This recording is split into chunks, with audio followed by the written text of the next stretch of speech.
High schooler Wataru has a huge crush on his classmate Aika. Unfortunately, he has a poor reputation on campus and is mistakenly known as a stalker. Suddenly, Wataru suffers from a close call by a soccer ball, and the near-death experience changes his personality drastically. Wataru starts to understand the inappropriateness of his previous actions, and he becomes withdrawn from his classmates. Aika and her best friend Kei are surprised when Wataru doesn't bother them in class, even after Kei insults him. The class later becomes shocked when Wataru seems to avoid Aika. The other boys interrogate Wataru, but he just tells them they're in a bad mood. Wataru decides to go to lunch by himself instead of begging Aika to have lunch with him, shocking the rest of the class. While he is eating alone, he is approached by Rena from the next door class. Rena soon starts to visit Wataru in class. Meanwhile, Aika can't help but feel a pang of jealousy, as Rena has recently parted ways with her boyfriend, Kosuke, and seems intent on getting close to Wataru as a form of retribution against Kosuke. Wataru eventually confides in Rena about a painful experience from his middle school years when he faced harsh rejection from a girl.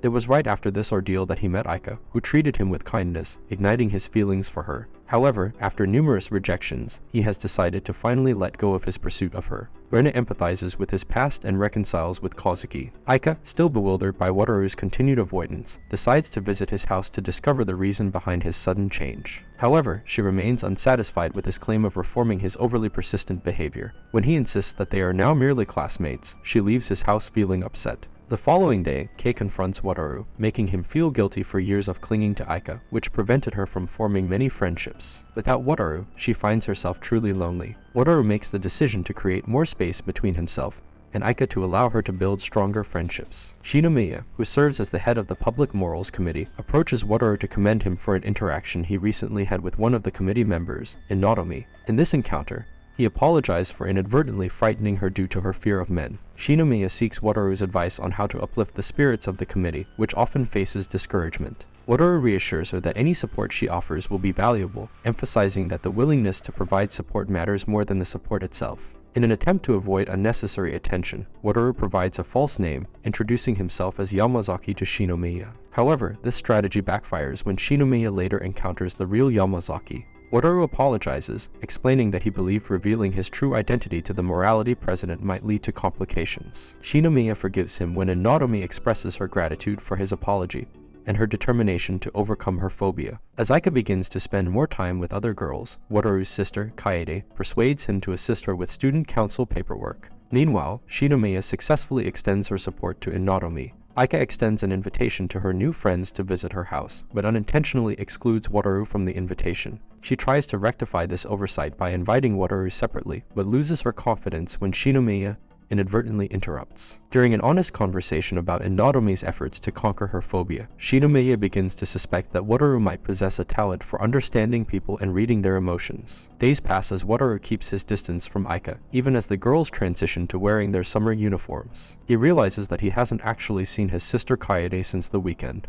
Under some pressure from Yamazaki, Wataru is compelled to socialize with other female classmates, including the outspoken and sharp-tongued Koga. Aika, consumed by jealousy, pulls Wataru into an empty classroom with the intention of reprimanding him. However, unable to admit her jealousy outright, she abruptly exits the room, leaving Wataru puzzled. The student council president, Hayato, confides in Wataru that Kaede is deeply concerned about his recent change in behavior. She believes it might somehow be her fault, stemming from mistreatment on her part. Wataru reassures Kaede that his transformation was entirely by choice, and there's no need for her to worry or alter her treatment of him. He's accustomed to her teasing and finds it unusual that she would suddenly display concern for him. Aika, who had been eavesdropping on their conversation, intervenes to coerce Wataru into apologizing for being unkind to Kaede. Inadvertently, she reveals that she was worried enough about him to follow him, leading to her hurried departure, bewildered by her own emotions and actions. Wataru, too, is left in a state of confusion. Feeling better, Kaede returns to her usual self, instigates an argument, and as usual, gives Wataru a hard time.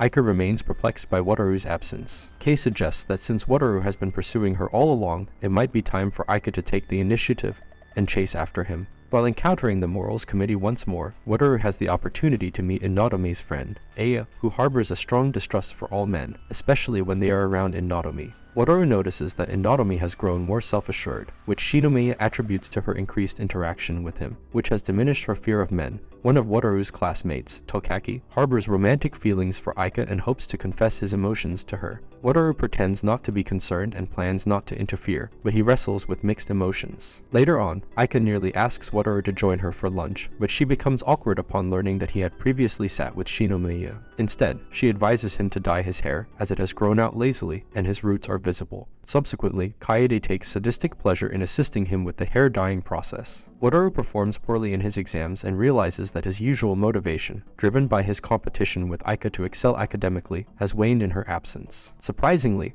Aika shows remarkable improvement, leading Wataru to conclude that his presence had been a distraction for her. He regains his motivation after realizing that even Tokaki scored higher than him, sparking his determination to excel once more. Soon the summer holidays will arrive for the class. As the other students make plans with Aika, they notice that she and Wataru haven't been seen together much lately. Meanwhile, Wataru meets the aristocratic Marika and her friends, who are spying on Aika. Aika herself investigates, and Wataru tells her that some pampered girls are following her. The next day on the way to school, Wataru is heading home when he saves Aika from getting wet from a passing car. Aika gives Wataru a handkerchief in class to thank him, but Wataru ends up falling asleep out of exhaustion. After he gets scolded by the teacher, Wataru asks to be sent to the infirmary, but he ends up passing out. Aika and Kei check up on Wataru while he recovers, and while he is gone, Shinomiya arrives in class to find him. Aika soon becomes worried about Shinomiya's interest in Wataru. She and Kei head back to the infirmary later, but it is clear that Wataru isn't in a good mood. Things seem to get worse when he is not responsive to Kaede and Shinomiya. The next couple of days, Wataru stays at home to recover, and he is surprised to get a get-well present from Aika and Kei. A few days later, after he recovers, Marika confronts Aika at school. Marika intends to become the new student council president, and she is looking to use Aika as a poster girl for her campaign. Though when Wataru points out the flaw in her plan, that all the attention would go to Aika instead of Marika, the pompous girl leaves angrily. A few days later, Wataru heads to the lunchroom alone, when he is waved over by Inatomi. He joins her and Shinomiya for lunch, and Shinomiya asks if he could join the Public Morals Committee with them. Though when he accidentally offends them, he decides he would not be a good fit for the committee. Later he runs into Aika, who fixes his hair, but ends up embarrassed. Later in class, their teacher asks for a volunteer to help manage the upcoming trip, and the class volunteers Wataru. Wataru doesn't want the extra duty, so he gives the responsibility to another classmate. Though when the class finds out that Aika will also be volunteering, their popular classmate Sasaki maneuvers himself to become her partner. Kei teases Wataru about the pairing,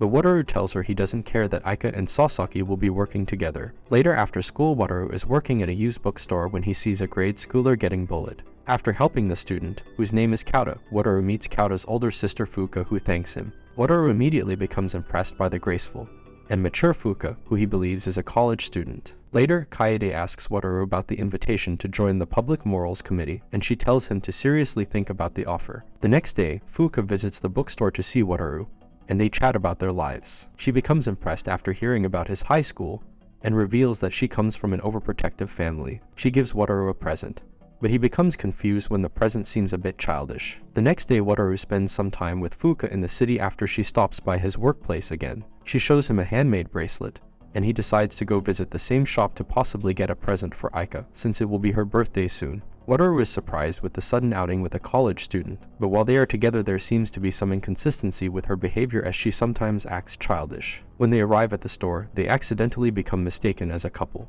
While exploring potential gifts, Fuka gives him good advice for his potential gift. Wataru reveals that he is giving the gift to a female friend he cares about, but no longer has a crush for, and Fuka agrees to help him. Meanwhile, Aika, her little sister Irie, and Kei all decide to go to the beach together. Although Irie and Kei have fun, Aika still seems a little melancholy. Meanwhile, they spot the handcrafts shop that Wataru and Fuka are in. Meanwhile, Wataru spots a picture of Fuka and her father on the wall of the shop where Fuka is wearing a school uniform, and he discovers that Fuka is actually younger than him and she actually isn't a college student. Somewhat embarrassed and disappointed, Wataru and Fuka clear up the misunderstanding, and they peacefully return from their trip. And while on the bus back, Fuka falls asleep on his shoulder. A few weeks pass and summer vacation is almost over. Wataru's boss reveals that he is posting a new position at the bookstore soon, and Wataru discovers one of his classmates is applying for the job. His classmate Mina is normally reserved and shy, but Wataru's boss quickly hires her because she is a regular of the bookstore. Wataru introduces himself to Mina and tries to initiate friendly conversation, but Mina seems uncertain. On Mina's first day on the job, Wataru tries to teach her various tasks around the bookstore, but Mina has trouble with her tasks. Things get worse when Mina has to deal with a difficult customer, and Wataru has to step in to help her. Mina ends up crying and running away, and Wataru raises his concern with Mina with his boss. Meanwhile, his boss's wife also tries to help encourage Mina. They decide that Wataru will try to take on the more difficult customers, but that Mina needs to be a bit braver. Wataru gently suggests that she could take on easier tasks, but Mina panics and begs to keep the job. The shocked Wataru decides not to push her as the timid girl heads home. Meanwhile, Aika and Kei are having a video call discussing the end of their summer break. Since Wataru is in the same group, he joins their video call to get advice on the Mina situation. After explaining he made a shy coworker cry, the girls scold him a little but encourage Wataru to keep reaching out to his coworker. The next day, Wataru apologizes to Mina at work for his behavior, and is surprised to see her acting braver. He watches a determined Mina deal with a customer efficiently, and compliments her on her performance. Later, when they are on break, Wataru asks Mina why she seems so determined to keep the bookstore job, and she reveals that she is trying to spend time away from her home. Mina is normally close with her brother Yu Ikanos, but she has since become uncomfortable around him after seeing him kiss a girl from school. Wataru becomes more understanding of Mina, and he decides to help her adjust to the bookstore. One day, Fuka arrives at the store and Wataru introduces her to Mina. The two of them bond over their common love of books, even though Mina is surprised that she is older than Fuka. Later, Wataru asks for Fuka's help to train Mina by having the younger girl roleplay as a difficult customer. After their practice, Mina becomes troubled when she hears that Wataru will be leaving the bookstore after summer vacation, since the bookstore normally only needs one worker. She also has a traumatizing experience at home when she tries to cook special eggs for her brother Yu, and he invites his girlfriend Yuri to try them. Upset to see her older brother eating the omelets with someone else, Mina retreats. Later at the bookstore, Wataru can tell that Mina is troubled, and suddenly Yu appears outside the bookstore. Yu asks his younger sister if she would like to have dinner with him, but since Mina is trying to avoid him, she tries to hang on to Wataru. Wataru decides to help them try to reconcile at a nearby cafe, but his efforts are interrupted when Yu's girlfriend Yuri also arrives. The new couple express their concern over Mina, and try to get her to quit her part-time job. But Wataru interrupts and stands up for his coworker, and they agree to give the younger girl some space. Later, Mina thanks Wataru for his help, and she cries when Wataru tells her that she has grown very much throughout the last few weeks at the bookstore. In the last few warm days of summer, Wataru's part-time job at the bookstore is nearly over. Mina and Fuka continue to bond over different books at the bookstore, even though Wataru finds it funny that the older Mina sometimes acts more childish than Fuka. Later at home, Kaede compliments Wataru for taking care of Mina, who is the younger sister of her subordinate. She reveals that as the vice president of the school, she has her own information network and knows a lot about the other students. She also asks if Wataru could help the student council run the student tours for this year. Wataru is confused as the volunteers have already been chosen, but Kaede informs him that the student council and Shinomiya especially will need extra help. She reminds him that he owed Shinomiya a favor for rejecting her offer to join the morals committee, and Wataru agrees to call Shinomiya to volunteer his help. Shinomiya politely refuses his help, until Wataru states that he wants to know her better on a personal level. The next day, Wataru helps Shinomiya patrol the school hallways to check up on the representatives who will be giving student tours to potential students. Aika is also at the training, and she turns down an invitation by Sasaki to hang out after school. Meanwhile, Aika is thinking about the first time she met Wataru when they were younger. After he suffered an accident in the cafeteria, she helped him, but he later confessed to her on the rooftop the next day. The pushy Wataru continuously ambushed her nearly every day afterwards, cheerfully greeting and complimenting her, and they later ended up going to the same high school. Now things have changed, however, and Wataru hasn't been hanging around her as much. Aika realizes that she misses his presence, and when she hears him around school, she tries to find him, and they end up running into each other. After Aika reveals she was looking for him, Wataru becomes confused with her behavior. She admits that she missed spending time with him, and the two of them have a close moment together before getting interrupted by Kei. The three of them hang out together and talk about their summer vacations. Wataru explains that he is helping the morals committee run the student tours, and Kei starts to tease him that he could have been partnered with Aika as a representative instead of Sasaki. But Wataru is a bit uncertain with her teasing.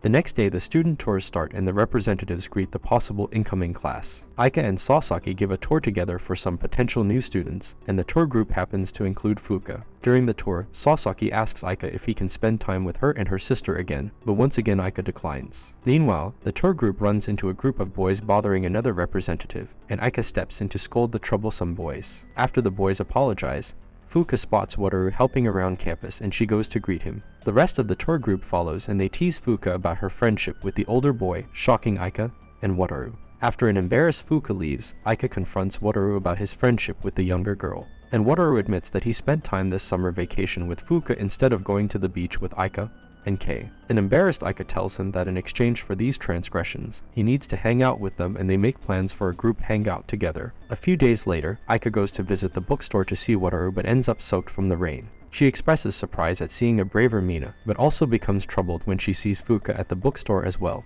She and Wataru share a moment when she accidentally trips, and she asks Wataru if he could come visit her and her sister at their house. Later, Wataru and Kei go to Aika's house where they play with her little sister Irie, even though the young girl tires Wataru out. After some gentle teasing from Kei and Wataru about how similar the bratty Irie is with her older sister Aika, the three schoolmates decide to go on a walk. Kei attempts to give them some time alone, so she makes up an excuse to leave so that Aika and Wataru can walk together. As they walk together, Aika starts to talk about her growing popularity at school and how different it was from her time in middle school. She tells him that she lacked the emotional bandwidth to deal with friends because of her concern over her family finances at the time. Wataru apologizes for troubling her with his constant pestering and cheerleading for her in middle school, but Aika admits that his behavior might have benefited her in the long run. Now that the family is more stable, and she has a better social life at school, she misses his constant presence. Suddenly, the two of them are interrupted by fireworks, which lead to Aika hugging him because she is scared of loud sounds. The two of them then return home, with Wataru tentatively reaching out to Aika and her eventually holding hands with him.